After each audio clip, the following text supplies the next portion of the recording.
종교개혁가 마틴 루터가 수도사 시절에 로마의 교황청을 방문할 때 이야기입니다. 성 베드로 대성당을 지키기 위해서 로마 교황청은 면죄부를 판매하고 있었습니다. 마틴 루터는 로마 순례 도중에 라테라노 성당이라는 곳에 가게 됩니다. 이 라테라노 성당은요, 가장 오래 교황의 저택이었습니다. 이곳을 찾는 순례자에게는 많은 속죄가 이루어진다고 알려져 있었습니다. 예, 무릎으로 한 계단씩 오를 때마다 예, 각각 9년 동안의 속죄를 보증받는다. 지금으로 생각하면, 우리로 생각하면 말이 안 되는 거지만 그 당시 사람들은 그게 가능하다고 생각했습니다. 그래서 여러 나라에서 온 많은 순례객들이 꼭 이 계단을 오르는 것이 관습처럼 되어 있는 거예요. 예를 들어 우리가 매년마다 하지, 그러니까 이슬람의 하지 때 TV를 보면 이슬람의 순례자들이 바그다드에 가서, 그 순례자들이 이제 그 성지에 가고 무슨 돌 앞에서 돌잖아요. 이렇게 도는 거. 그게 왜 도는 걸까요? 천국 가려고 도는 거예요. 마찬가지였습니다. 그래서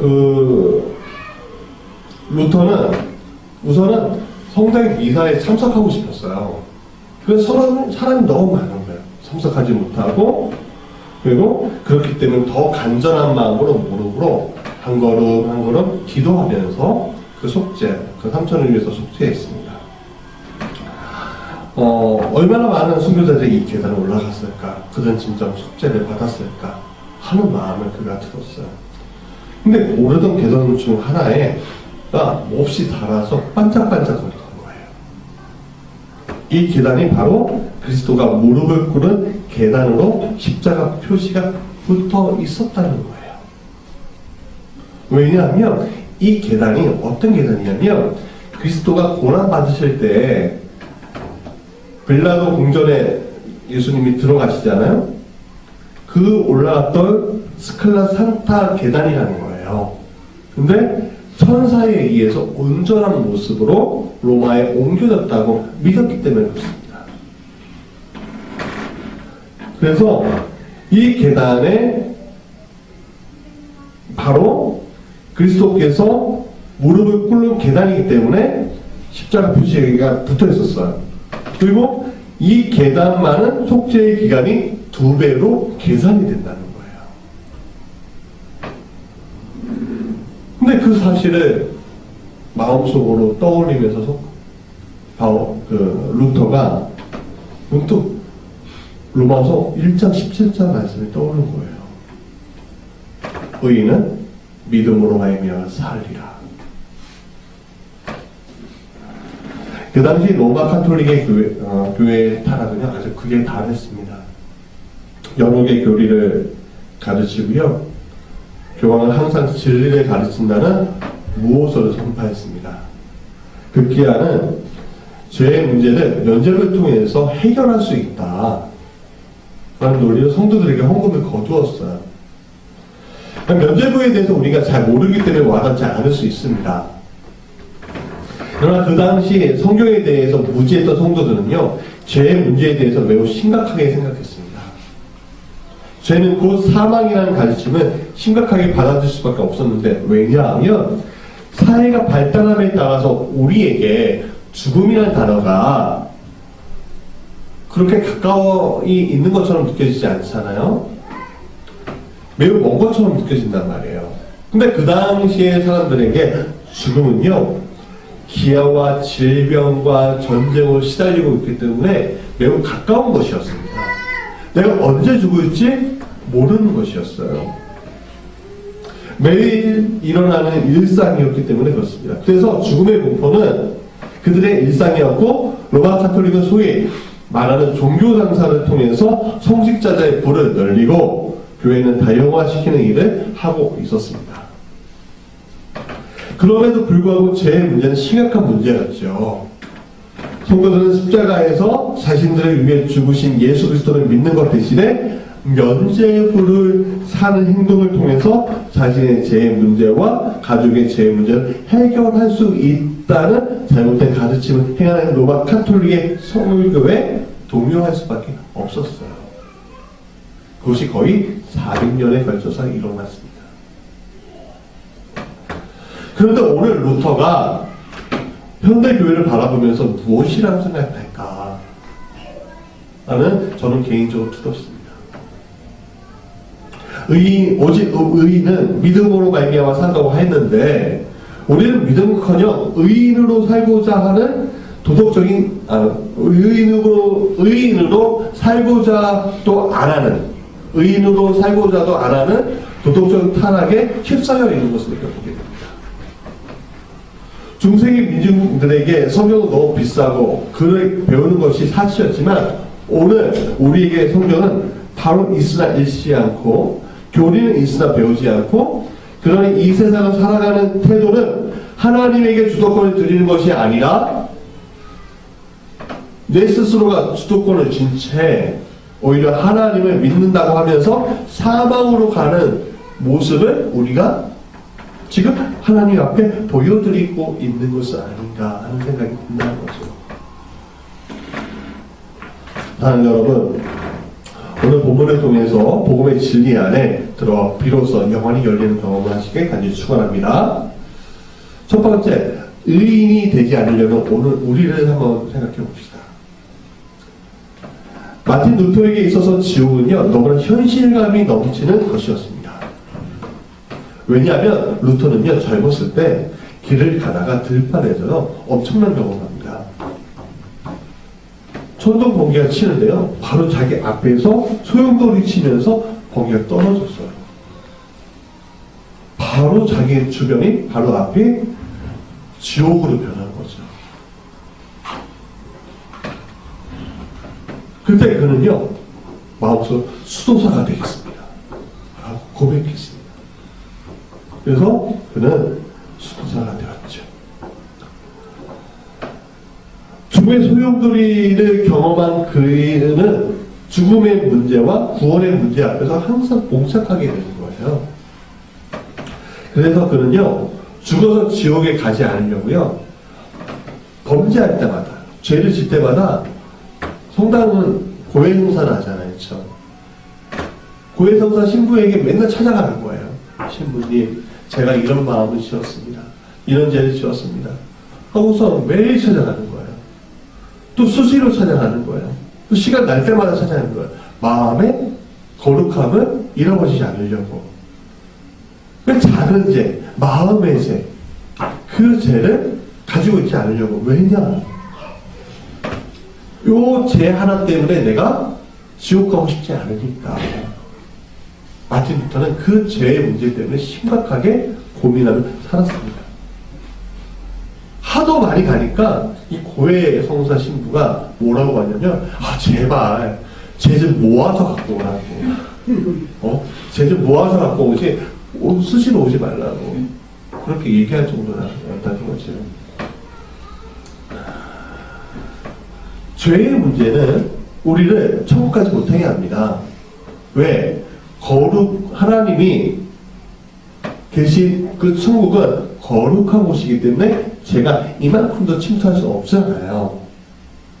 그러니까는 매일마다 갈 수밖에 없었던 거죠. 그래서 어찌하면 영원한 고통 속에서 있어야 한다는 그 생각을 염두에 두고 살았던 그 루터는 어찌하면 의인이 될까? 어찌하면 죄를 짓지 않을 수 있을까? 고민하며 살았습니다.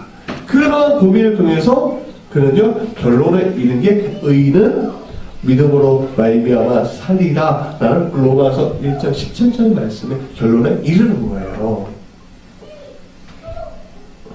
여러분 이 마틴 루터와 같은 의인이 하나 있죠. 성경에 누구예요? 욥. 그렇죠? 욥이 어떻습니까? 죄를 질 때마다 무슨 일을 할 때마다 하나님께 예배해 줬단 말이에요. 그럼 여러분들은 어떻습니까 지금? 죄의 문제에 대해서 그렇게 심각하게 생각합니까? 제 문제에 대해서 이거 문제 그리고 내가 화목제를 드려야 돼, 뭘 해야 돼, 뭘 해야 돼, 그렇게 생각하십니까? 느끼십니까?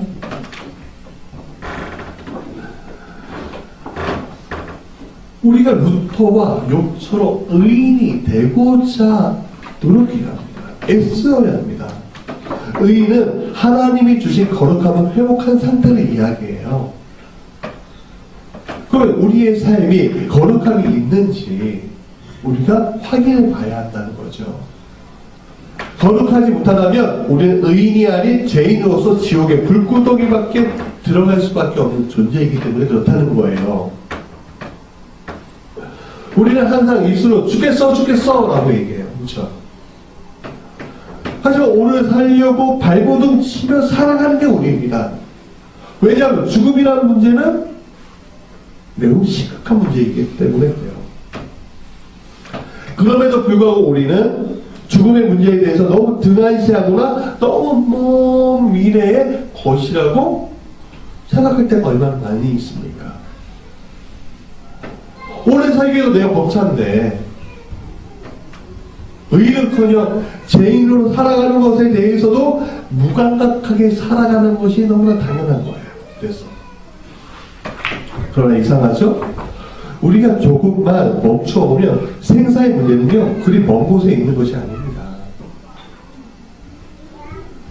특히 우리는요 매일 밤마다 자면서 죽음을 경험하지 않습니까? 여러분들 오늘 몇 시간 주무셨습니까? 저는요 한 2시간 잤어요. 말씀 쓰다가 또 지우다가 쓰다가 지우다가. 왜냐면 이 말씀이 너무 아름다운 말씀이고 너무 거룩한 말씀이고 너무 중요한 말씀이기 때문에. 근데 2시간 잘 때 2시간이 어떻게 지나가는지 전 모르겠습니다. 여러분들 6시간, 7시간, 5시간 이렇게 주무셨을 텐데 그 5시간 기억이 있으십니까? 없잖아. 죽은 거죠. 그러니까. 근데 우리는 그 죽음에서 날마다 어떻게? 부활하잖아요. 그러니까 우리에게 죽음은요, 먼 것이 아니에요. 오늘 밤에 내가 경험할 수 있는 거예요. 그러면 만약에 우리가 진짜 우리의 생명을 오늘 밤에 데려가신다면 잠자다가 그럼 여러분들은 어찌할 수 있겠습니까? 방법이 있습니까? 아무것도 할 수 없을 거예요. 그래서 오늘 우리는 이 문제에 대해서 다시 생각해보고 깊게 생각해보고 어떻게 하면 천국에 갈 수 있는 의인이 될 것인가 라는 생각을 우리가 꼭 해봐야 한다는 거예요. 그런 고민 없이 그냥 값싼 복음, 값싼 구원을 받으면 이게 소중한 건지 이게 정말 귀한 건지 우리가 그냥 지나치고 가버린다는 거죠. 값비싼 물건을 정말 값없이 주셨을 때 우리는 그에 대해서 소중함을 모른 채 살아가고 있다는 거예요. 그럼 이렇게 질문해야 한다. 내가 정말 의인으로 살아갈 수 있는 것인가? 수많은 설교를 통해서 우리는 이미 우리 스스로 제 문제를 해결할 수 없음을 이미 알고 있어요. 그래서 예수를 믿어 오늘 우리가 가진 근본적인 문제, 즉 구원의 문제를 해결하고자 하는 결단을 우리가 이미 내렸어요. 그렇죠? 그럼에도 불구하고 우리는 이러한 가르침을 전제가로 놓고 세상적인 축복을 받는 자리에 서려고 무단히도 노력하고 있습니다. 이것은 잘못된 것이 아니죠. 그런데 문제는 그 자리가 어떨 때는 구원의 문제 앞에 서 있는 것을 보게 된다는 거예요. 여기에 우리의 진정한 문제가 있다는 거예요. 구원의 문제보다 앞서 있을 때 축복받기 위해서 우리는 어떤 일도 용납이 될 수 있다는 착각에 빠지게 됩니다.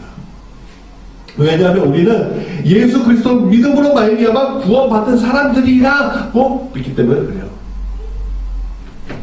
이 의인 되었기 때문에 축복의 자리에 서는 것은 당연한 것이니 이것이 조금 불리한 일일지라도 괜찮아, 회개하면 되지. 그렇게 선언해버려요. 그래서 우리는 뭐라고 하냐면 번영신앙이라는 거예요. 우리가 1970년대부터 1990년대 또 2000년대 전까지 이 번영신학이 우리 한국 교회를 휩쓸었어요. 미국 교회를 휩쓸었어요. 이 번영신학은 뭐냐면 오늘 본문 14절에 아브라함의 복 주신다 했기 때문에 우리는 아브라함과 같은 큰 축복을 받는 것이 당연한 거야 라고 믿는 신앙입니다. 그래서 교회 오면 복 받아요. 교회 오면 출세해요. 교회 오면 병을 나아요. 그런 증거들이 보이면 우리는 신앙생활 너무 잘하는 거예요. 그렇지 않으면 믿음이 없는 거네요. 여러분, 우리가 얼마나 많이 들었습니까? 그래 꼭 우리가 성공해야 합니다. 이것은 매우 위험한 신앙이에요. 그런데 이것이 오늘 늘상 우리가 하고 있는 신앙의 모습인 거예요. 단적인 얘기가 뭔지 아십니까? 여러분들 기도할 때 주의 나라와 주의 의를 위해서 많이 기도하십니까? 아니면 여러분의 문제를 위해서 많이 기도하십니까? 주님 말씀하셨잖아요. 먼저 주님의 나라를 구해라. 주님은 너희 있을 것을 다 알고 계신다. 걱정하지 말아라. 주님 분명히 마태복음에서 말씀하시고 계시지 않습니까?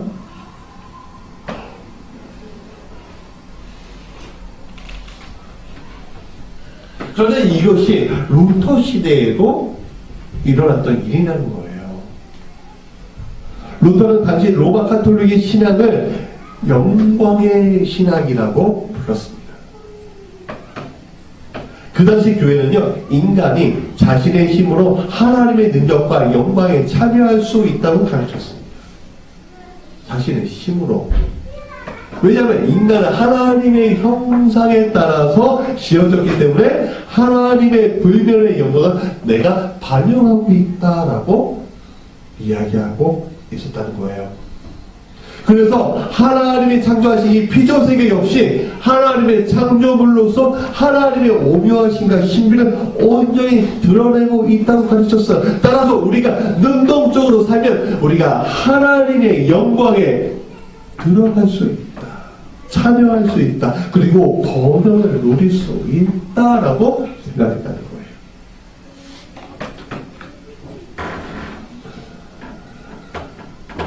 우리의 능동적인 모습에 하나님은 기뻐하시겠죠. 그리고 그분의 영광에 참여하여 이 인생 가운데, 우리의 삶 가운데 번영할 수 있다면 얼마나 좋겠습니까? 그런데 주님이 여러분에게 이렇게 제의하시면 어떻겠습니까? 지금 모든 걸 포기하고 오지로 가서 선교해라. 가난한 사람 섬겨라. 너의 본전 지적을 다 떠나고 내가 가라는 땅으로 가봐라. 한번 목회자가 돼서 개척해볼래?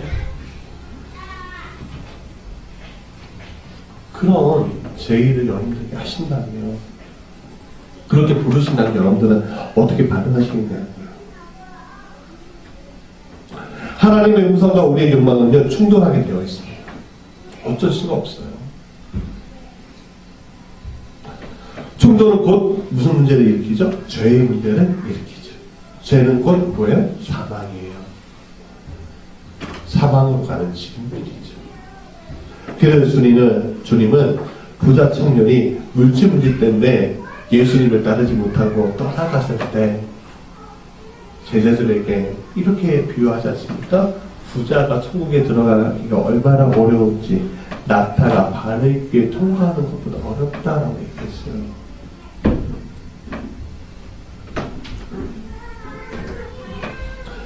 그래서 세 번째, 의인은 믿음으로 말미암아 살리라라는 고백을 우리가 할 수 있어야 한다는 거예요. 14절에 이는 그리스도 예수 안에서 아브라함의 복이 이방인에게 미치게 하고 또 우리로 하여금 믿음으로 말미암아 성령의 약속을 받게 하려 함이라라고 오늘 본문이 이야기하고 있죠. 그럼 아브라함의 복은 뭐죠? 성령의 약속을 이야기해요. 그럼 성령의 약속이 뭐냐? 바로 예수 그리스도를 통한 구원의 약속을 얘기해요. 사랑하는 여러분, 기독교는요 물질을 주는 종교가 아니에요. 기독교는요 건강의 축복을 주는 종교가 아니에요. 기독교는요 여러분에게 일상의 행복을 주는 종교가 아니에요. 기독교는요 오직 예수 그리스도를 통해서 여러분에게 구원을 주는 종교예요. 그래서 기독교는요 예수 믿으면 고난이 없어, 예수 믿으면 아프지 않아, 예수 믿으면 울지 않을 수 있어, 슬픔 떠나가 라고 말하지 않습니다. 오직 말할 수 있는 것은 예수를 구원자로 믿음으로 말미암아 나는 거룩하신 하나님 앞에 의인이 되어 영원한 천국에 들어갈 수 있게 된다고 단단히 하나님 앞에서 내가 말할 수가 있어. 그게 기독교예요. 그렇기 때문에 우리는 오늘 의인으로 칭함받아 오늘 사는 천국 시민으로 살아가야 합니다. 그리스도로 인해서 의인된 우리는 성령의 도움을 받아 오늘 살 수가 있게 된다는 거죠. 성령은 우리를 거룩한 길로 이끄시는 분이죠. 성령은 우리를 능히 가능한 길로 이끄시는 분이죠. 성령은 또 어떤 분이에요? 우리의 의인을 변해오시는 분이죠. 여러분, 성령의 도움을 받아 도망자 다윗은요 왕이 되었습니다. 성령의 도움을 받아 양치기 목자 모세는 민족의 지도자가 되었습니다. 성령의 도움을 받아 겁쟁이 기드온은 장군이 되었어요. 성령의 도움을 받아 아무것도 모르는 처녀 에스더는 왕비가 되어 백성을 구원했습니다. 성령의 도움을 받아 어부였던 베드로가 교회의 수장이 되었습니다. 그들의 마음은 뭐였냐? 에스더의 마음처럼 내가 죽으면 죽으리라 라는 마음이었던 거예요. 내가 이 종교를 통해서, 이 믿음을 통해서 무엇을 받아야지가 아니라 내가 이 믿음을 통해서 하나님의 거룩에 같이 가야지 라는 게 이 믿음이라면, 그것이 여러분의 믿음이라면 그것은 올바른 믿음입니다.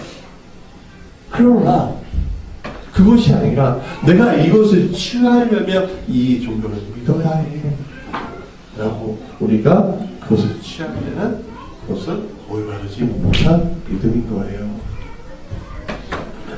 그래서 성령의 도움으로 말미암아 우리가 예수 그리스도를 구원의 길을 열어주신 분이라고 우리가 믿고 의인으로 나아간다면 여러분 성령이 오시는데 그 성령을 도움으로 말미암아 여러분 길을 가게 될 거예요. 또 길을 갈 때 길을 알게 될 거예요. 가고자 하는 길이 아닌 가야 할 길을, 가고자 하는 것이 아니라 가야 할 길, 주님이 목적하신 바, 우리에게 계획하신 바 된 그 길을 우리가 갈 수 있게 될 거예요. 때로는 우리가 넘어져도 일으켜 세워 마저 가게 하실 거예요. 사단의 끔찍한 방해 공작이 분명히 있습니다. 그럼에도 불구하고 우리는 성령의 도움을 받아 길을 잃지 않고 갈 수 있게 된다는 거죠. 사랑하는 성도 여러분, 자, 말씀에 마무리하겠습니다. 어떻게 하면 구원을 이룰 것인가 우리가 먼저 고민해야 합니다. 그래서 거기에서 그리스도를 우리가 발견할 수 있어야 합니다. 그냥 목사님 말씀하시니까 아 그래? 하고 믿는 것도 믿음이겠지만 우리가 진지하게 구원의 문제에 대해서 고민하고 그리스도를 발견할 줄 알아야 한다는 거예요. 그리고 그리스도를 발견한 다음에 그리스도를 통해서 구원의 길을 우리가 들어서는 것이지요. 그때 그리스도를 대신하여 성령께서 우리의 삶을 우리가 이 땅에 온 목적대로 정확하게 사용하실 것입니다. 이것은 그리스도 예수 안에서 구원의 길을 찾는 자들에게 주시는 하나님의 놀라운 축복입니다. 우리 입장에서 이 세상을 사는 것이 아니라 하나님의 입장에서 이 세상을 살아갈 때 우리는 구원받은 자로서의 놀라운 회복을 경험하게 됩니다. 우리 무지개교회 성도들이 이 구원받은 자로서의 놀라운 회복을 하나도 빠짐없이 우리 아이들에게까지 빠짐없이 이루는 축복을 받게 간절히 축복합니다.